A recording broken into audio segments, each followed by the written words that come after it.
आउज़ुबिल्लाहिमिनश्शैतानिर्रजीम बिस्मिल्लाहिर्रहमानिर्रहीम। हाज़रीन कराम, मैं आपका मेज़बान मंसूर साहब अपने प्रोग्राम मैं भी पाकिस्तान हूँ के साथ हाजिर खिदमत हूँ। शायर ने कहा है, जज्बा जुनून तो हिम्मत न हार, जुस्तजू जो करे वो छुए आसमान। जुस्तजू जिसने की उसका नाम अरशद नदीम, आसमान छुआ। अकेले आदमी की हिम्मत, यकीनन साथ में उसके कोच, उसके ओलंपिक एसोसिएशन के लोग, लेकिन उसकी परवाज़ तन्हा थी।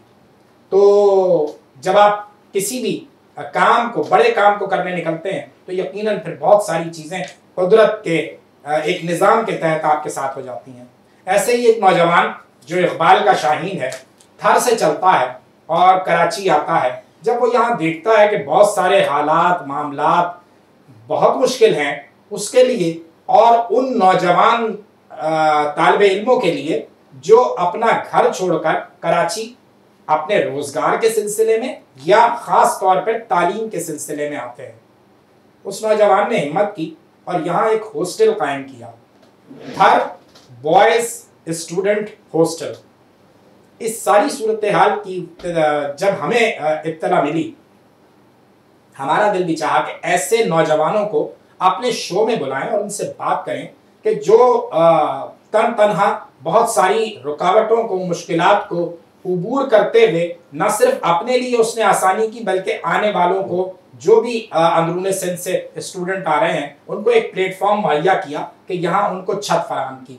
आज मैंने अपने स्टूडियो में थर बॉयज स्टूडेंट हॉस्टल के रूह रवां गुलाब परमार को दावत दी है। गुलाब, आदाब। बहुत बहुत शुक्रिया। सबसे पहले तो मैं बहुत शुक्रिया कहूँगा मंसूर साहब और वेनस टेलीविज़न का बहुत बहुत शुक्रिया जिन्होंने हमें मदद किया और हमारा जो आवाज़ है वो लोगों तक पहुंचाने में हमारी मदद की। बिल्कुल आपके साथ हैं। और गुलाब परमार के साथ तशरीफ़ रखते हैं संतोष कुमार साहब। संतोष, आदाब। बहुत बहुत शुक्रिया हमें यहाँ बुलाने में। अच्छा गुलाब, आपसे गुफ्तगू शुरू करते हैं। जैसा मैंने अपने इंट्रो में कहा, मेरे पास इत्तला आई, मैं जो तुमसे मिला, बात की और तुम आइडिया हुआ कि थर पार करके एक पसमानदा से इलाके छाछरो जो तुम्हारा इलाका है, जी, वहां से एक नौजवान निकलता है, कराची आता है। कराची आके जो मुश्किलात उसने फेस की, जरा मैं अपने नाजरीन को भी वो जर्नी में शामिल करना चाहूंगा। क्या क्या सिलसिला बनता है जब अपने घर से चले, उस वक्त क्या उम्र थी तुम्हारी, क्या करने कराची पहुंचे थे और उसके बाद के मामला जरा तफसील से बताओ। जैसा कि मैं छोटा था, मतलब हमारा वहाँ जो है ना दारोमदार खेती बाड़ी पर ही है। हमारे जो बड़े हैं, वालिदैन हैं, वो खेती बाड़ी करते हैं।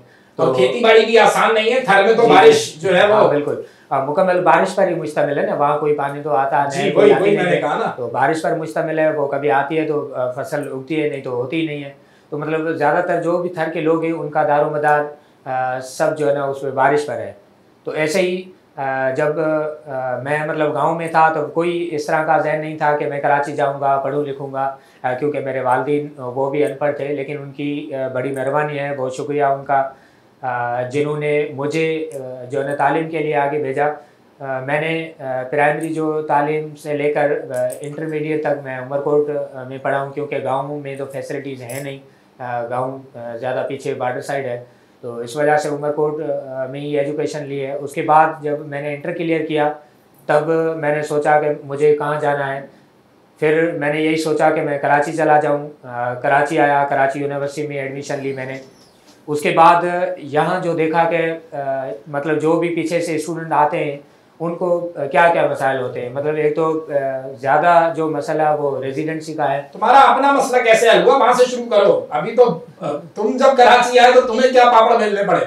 हाँ, बस मैं जब कराची आया, मेरी एडमिशन तो खैर हो गई, बड़ी मुश्किल से हुई, क्योंकि कराची के इदारे में KSP जो पॉलिसी है, उस पॉलिसी की वजह से जो सिंध के स्टूडेंट हैं उनको जो है ना मतलब कराची के अलावा जो बोर्ड है उनको पीछे रखा जाता है।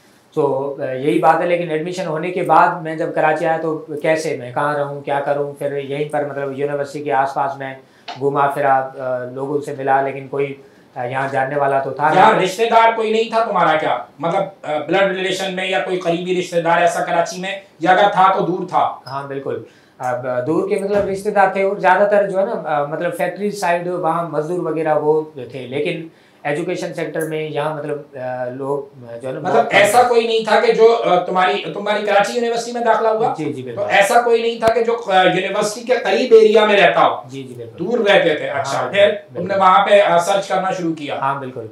फिर जगह तो मतलब मिल जाती थी रेंटेड, लेकिन बड़े मसाइल क्योंकि बैचलर को जगह नहीं देते ज़्यादातर। हमारे जो साथ में जो है ना वो सच्चर गुड लगता है, वहाँ फैमिलीज़ के इश्यूज होते हैं, बैचलर को मतलब आसानी से जगह नहीं मिलती।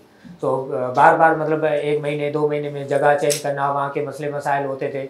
इस तरह मतलब एक बहुत मुश्किल पड़ रहा था। फिर मैंने सोचा कि वहाँ के जो बैकवर्ड एरियाज से स्टूडेंट ने वो क्यों नहीं आते। मतलब यही सबसे बड़ा तो मसला यही है, क्योंकि इदारे जो हैं यूनिवर्सिटीज़ हैं उनमें तो बॉयज़ के लिए हॉस्टल्स है नहीं। तो फिर मैंने सोचा कि मैं ऐसा क्या करूं, जो पीछे से मेरे भाई आते उनके लिए मैं क्या कर सकता हूं। फिर मैंने जो है ना एक कैंपेन चलाई, जो पीछे मतलब मैं उमरकोट मिठी या सेंटर्स वगैरह थे, स्टूडेंट्स है, कॉलेजेस जो हमारे टीचर्स थे, उनसे जाकर मिलता था, एक मैसेज देता था कि क्यों ना यहाँ के स्टूडेंट जो कराची आए पढ़ने के लिए। फिर मैंने एक मतलब हॉस्टल से पहले ही मैंने कोशिश की थी कि जो यहाँ कराची के कितने इदारे हैं, एंट्री टेस्ट उनकी जो है ना पॉलिसीज़ वगैरह क्या हैं, इन पर मैंने सर्च किया, लोगों से मिला, फिर वो पॉलिसीज़ जाकर उनको बताई। जो पीछे सेंटर्स वगैरह चल रहे होते हैं उनको बताया कि आप भी आएँ, कराची के जो इदारे हैं उनमें जो है ना पढ़ें। क्योंकि ज़्यादातर जो सिंध के बैकवर्ड एरिया से स्टूडेंट्स आते थे तो मतलब लम्स यूनिवर्सिटी या सिंध यूनिवर्सिटी जामशोर हैदराबाद तक ही, मतलब आगे कराची की तरफ नहीं आते थे। फिर एक कैंपेन चलाई, फिर मुझे मतलब फ़ील हुआ कि इनकी रेजिडेंसी के लिए कुछ किया जाए जिसमें मेरा भी फ़ायदा हो, मैं भी जो है ना आसानी से रह लूँ वहाँ। फिर मैंने हॉस्टल मतलब एक कमरे से ही मैंने स्टार्टअप लिया। एक कमरे से स्टार्ट किया? बिल्कुल। तुमने अपने कमरे में जो है वो संतोष कुमार को एडजस्ट किया सबसे पहले? हाँ बिल्कुल। तो ऐसे ही मतलब जो स्टूडेंट है संतोष? जी बिल्कुल। सबसे पहले तुम एडजस्ट हुए गुलाब के साथ? जी, मैं और मेरा भाई था दोनों। सबसे पहले आए आप इनके साथ, और आपका चूंकि इलाका भी वो थर है उमरकोट, तो आपकी जो मतलब आपने डायरेक्ट आकर इन्हीं को ज्वाइन किया या आप भी पहले धक्के खा चुके थे? नहीं, हम पहले धक्के नहीं खा चुके थे, हमारा राब्ता था इनसे। अच्छा। आपसे पता चला कि वहाँ पे हॉस्टल हो रही है, कायम हो रही है, तो उस सिलसिले में हम आगे आए। हाँ, तो फिर तुमने एक कमरे से स्टार्ट लिया। हाँ। उसके बाद की कार्रवाई? हाँ, बात तो मतलब ज़्यादातर जो है ना मसले मसाइल आते रहते थे, क्योंकि बैचलर क्योंकि जान पहचान नहीं थी ना, यहाँ कोई जानता नहीं था।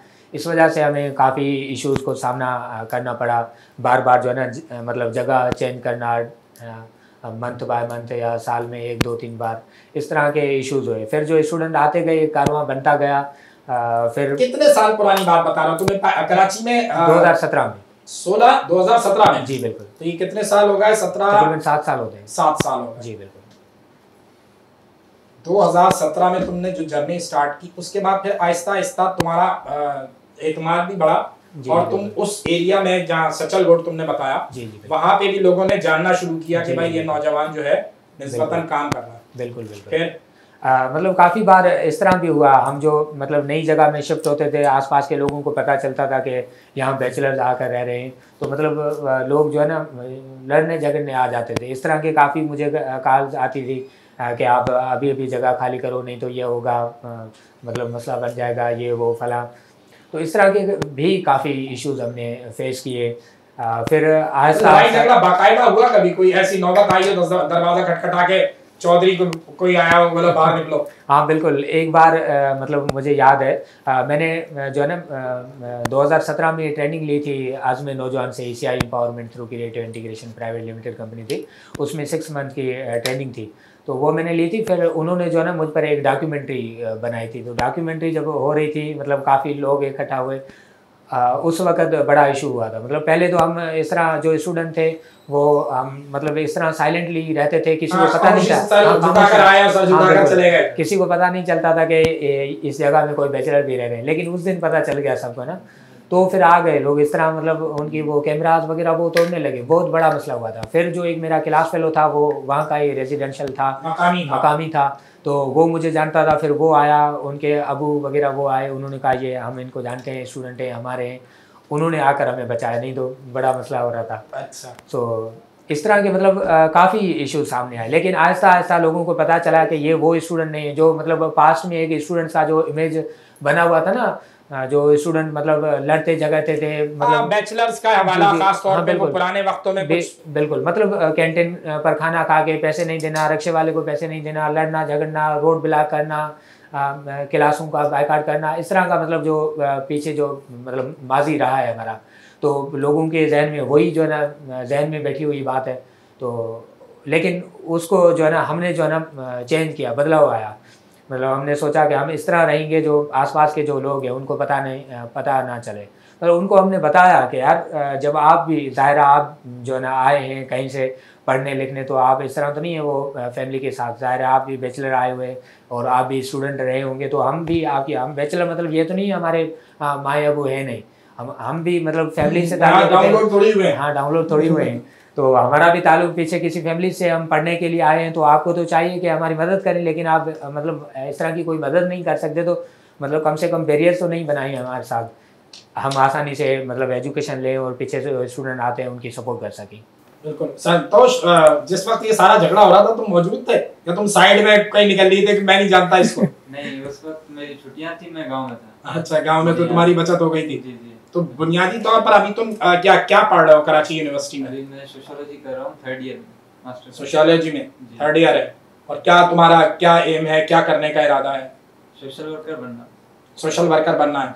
और तुम्हारे तुम समझते हो कि थर में इस वक्त ज़रूरत भी है, इंटीरियर सिंध में ज़रूरत है इस तरह के कामों की? बिल्कुल बहुत ज़रूरत है। वहाँ तो इतनी नॉलेज नहीं है और ना ही इतना कुछ डिजिटल काम हुआ है जो उनको पता चले।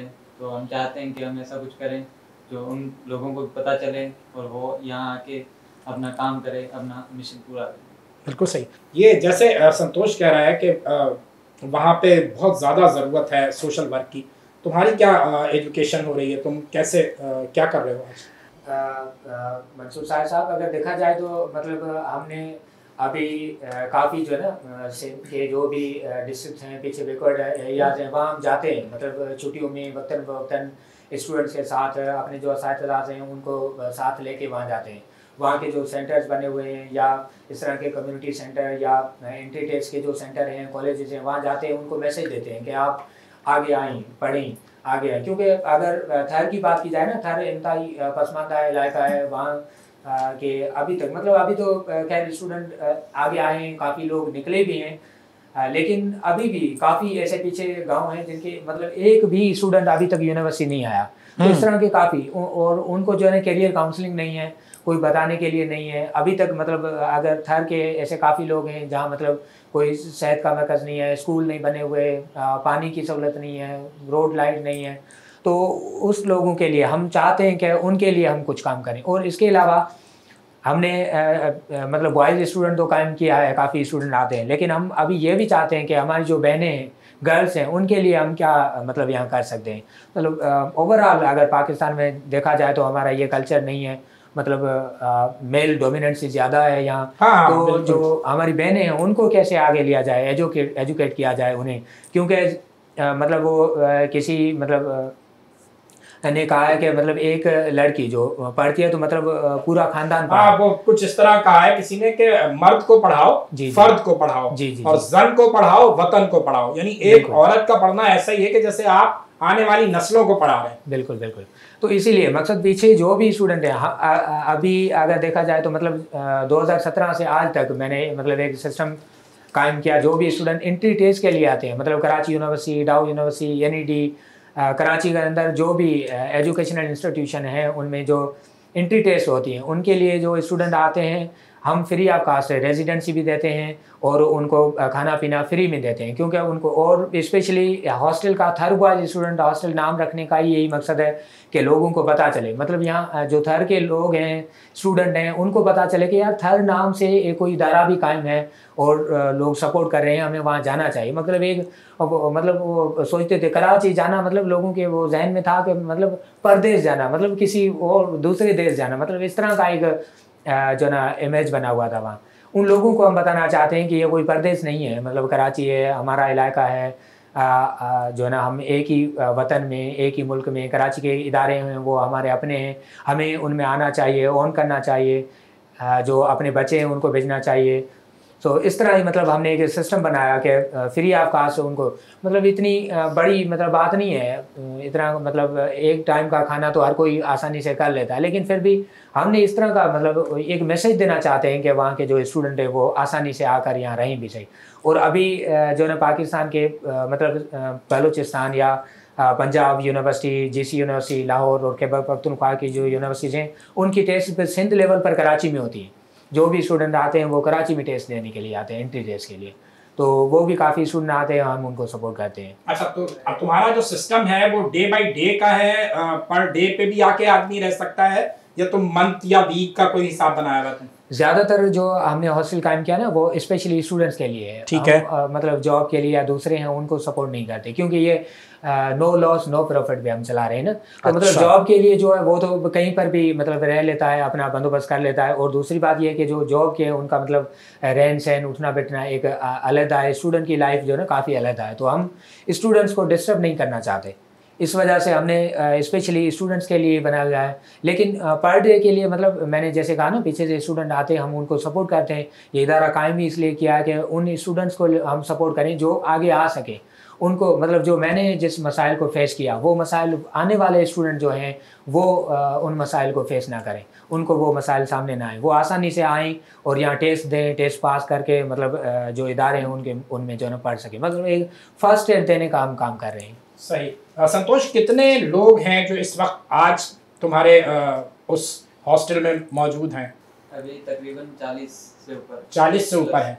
और कैसे मैनेज होता है लड़ाई झगड़े? किसी का टूथब्रश जो है वो किसी दूसरे ने ले लिया, किसी के शू पॉलिश ले गया, कोई कंघा ढूंढ रहा है, कोई टॉवल ढूंढ रहा है, इस तरह के वाकयात, इस तरह के मामला? हाँ, होते रहते हैं, लेकिन फिर मैनेज कर लेते हैं। लड़ाई झगड़ा ऐसा बाकायदा उसको कैसे मैनेज किया जा रहा है, कैसे मैनेज करते हैं? बड़ा झगड़ा होने नहीं देते, हम मौजूद रहते हैं। अच्छा। टाइम अगर कोई मसला होता है तो हम बोलते हैं कि हमें बताओ पहले, फिर हम खुद बात कर लेंगे दूसरे स्टूडेंट्स।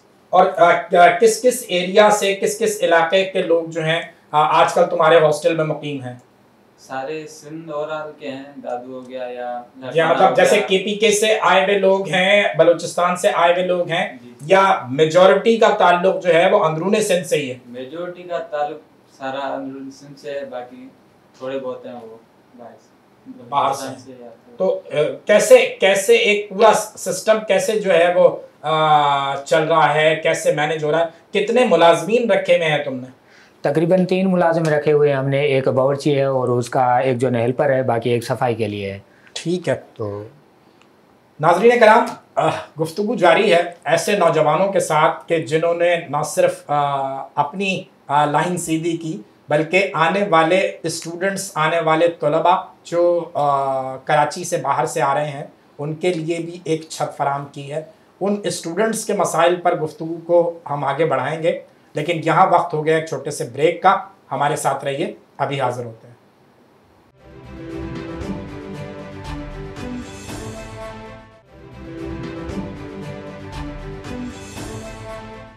वेलकम बैक नाज़रीन। गुफ्तगू हो रही है थर बॉयज़ के साथ। तुमने एक पूरा सिस्टम बनाया गुलाब, और फिर उसके बाद सारी चीज़ों को तुम लेकर चल रहे हो। जो मौजूदा तुम्हारा ये थर बॉयज़ स्टूडेंट्स हॉस्टल है, इसको कायम किए हुए कितना अरसा हो गया? तकरीबन 7 साल हो गए हैं। जी।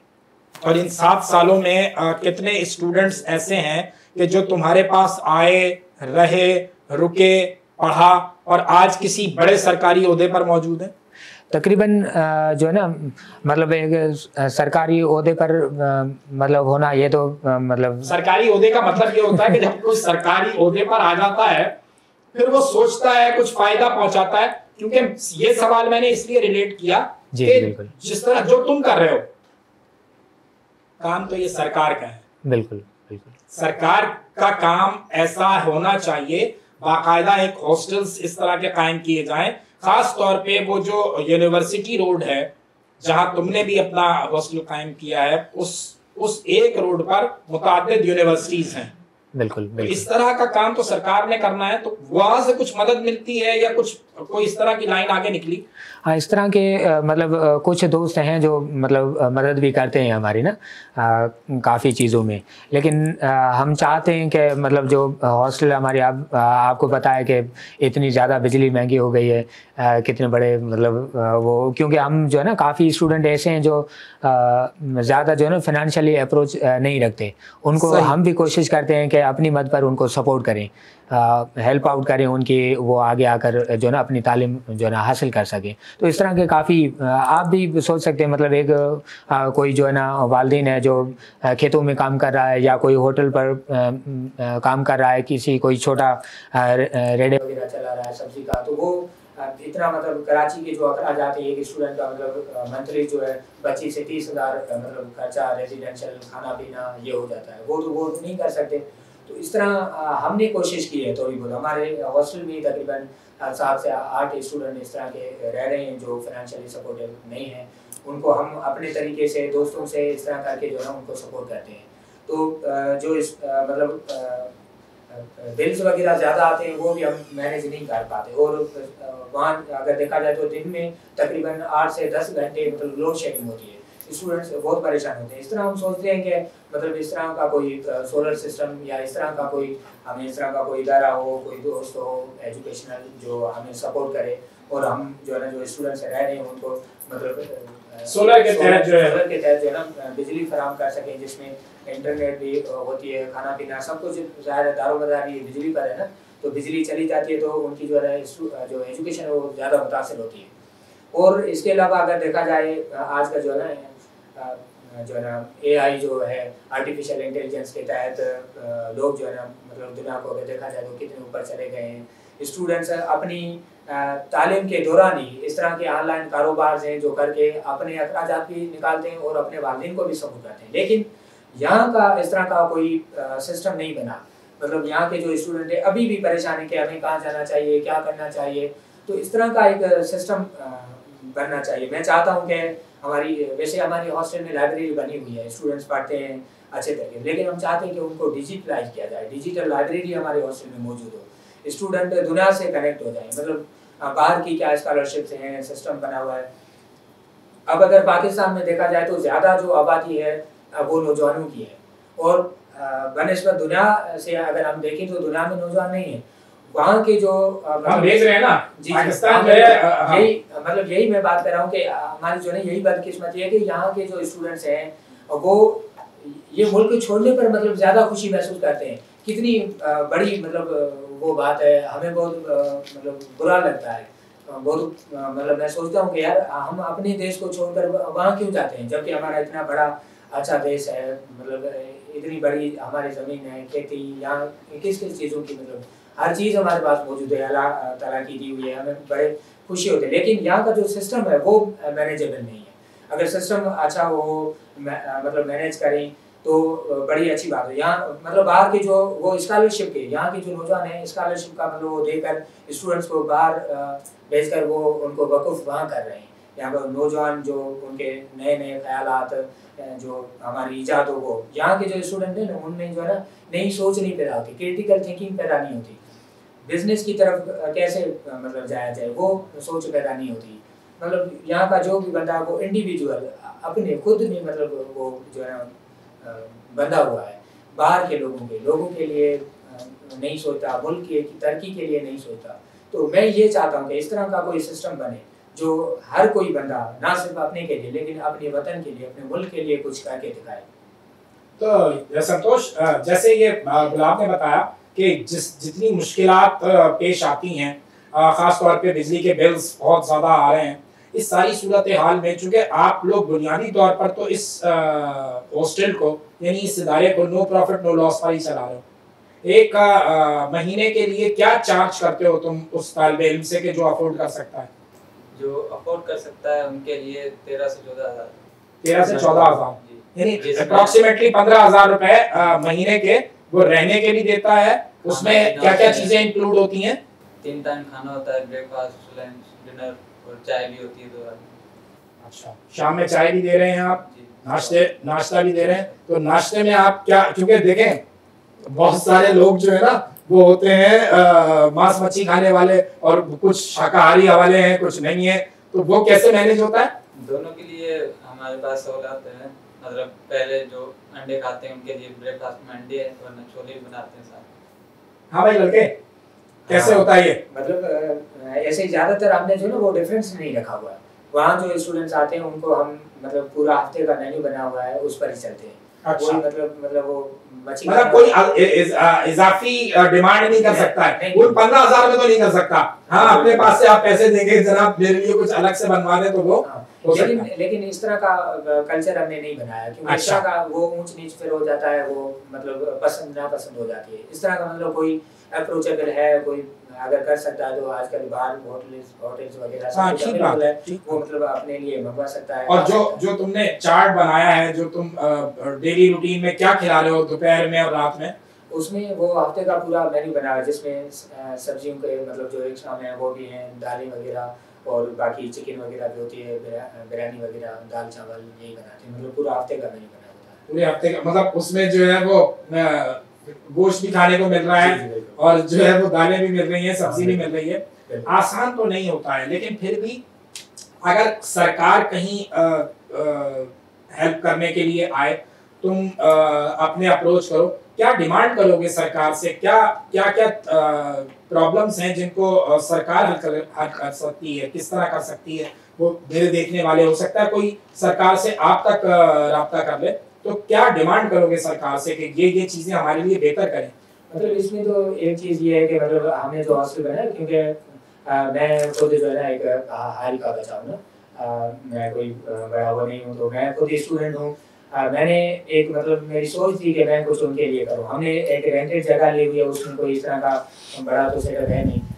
एक तो मैंने बताया जैसे बड़ा जो है बिजली का बड़ा प्रॉब्लम है, अगर सोलर सिस्टम मिल जाए तो जो है ये बराबर एक मसला हल हो जाए, क्योंकि बिल्स भी ज़्यादा आते हैं, वो लोड शेडिंग ज़्यादा होती है। इसके अलावा मैंने कहा कि जो है ना डिजिटल लाइब्रेरी हमारे पास होनी चाहिए, जो स्टूडेंट हैं वो दुनिया से कनेक्टेड हों, इंटरनेट पर देख सकें, पढ़ सकें, मतलब वो कहाँ कौन से रिसर्च सेंटर्स वगैरह बने हुए हैं, कौन से इदारे हैं, कहाँ स्कॉलरशिप होती है, तो वो स्टूडेंट हैं जो अफोर्डेबल नहीं हैं, जिनके वालिदैन अफोर्ड नहीं कर सकते, वो स्कॉलरशिप पर कहीं पर जाकर पढ़ सकें।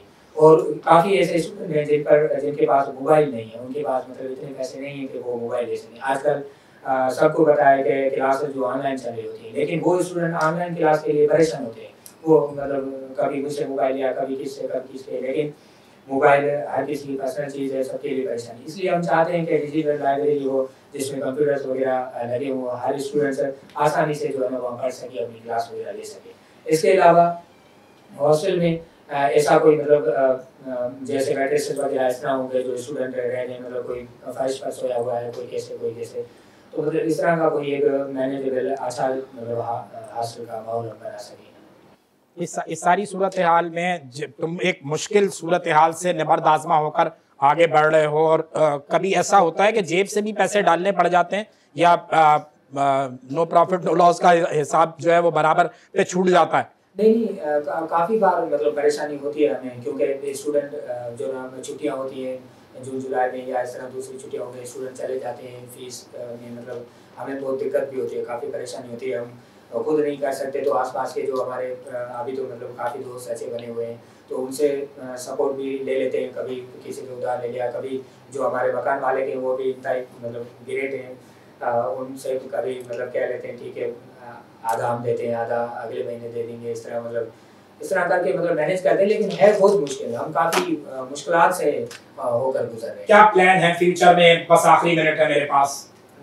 मतलब मैं चाहता हूँ, एक तो मैंने पहले बताया कि एक तो हॉस्टल अच्छा बनाऊँ, उसके अलावा तुमने गर्ल्स हॉस्टल का भी जिक्र किया। जी, गर्ल्स हॉस्टल के लिए मैं चाहता हूँ कि हमारी जो बहनें हैं वो भी आगे आएँ और पढ़ सकें। और उसके लिए कुछ प्लानिंग की है तुमने? प्लानिंग की है मैंने, लेकिन ये बड़ी मतलब मुश्किल भी बात है, क्योंकि यहाँ का जो हमारा माहौल बना हुआ है उसमें मतलब एक लड़कियों पर एतबार मतलब होना, सिस्टम चलाना, ये बड़ा मतलब मुश्किल। हाँ, लेकिन सूरत हाल यही है कि उन्हीं कौमों ने तरक्की की है जहाँ आपने सिंफी इम्तियाज के बगैर मेहनत की है, पढ़ाई की है, मजदूरी की है, बराबर साथ काम किया है, तो ही कामयाबी है। जी हाँ बिल्कुल।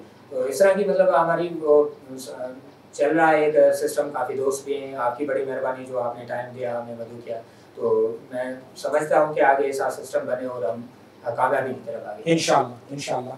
नाज़रीन किराम, आपने दोनों नौजवानों की गुफ्तगू सुनी। बात वही है जो इकबाल ने कहा कि मोहब्बत मुझे उन जवानों से है सितारों पे जो डालते हैं कमर। अपनी किसी भी मजबूरी को ओढ़ कर ना बैठ जाएं, बल्कि हिम्मत करें, और आप हिम्मत करेंगे तो किसी शायर का कहना है कि सफ़र है शर्त मसाफिर नवाज बहुत तेरे, हज़ार हा शजर सायादार राह में है। यकीनन आप निकलेंगे, फिर कामयाबी खुद ढूंढ कर आपके कदम चूमेगी। आज तक के लिए इतना ही। अल्लाह हाफ़िज़।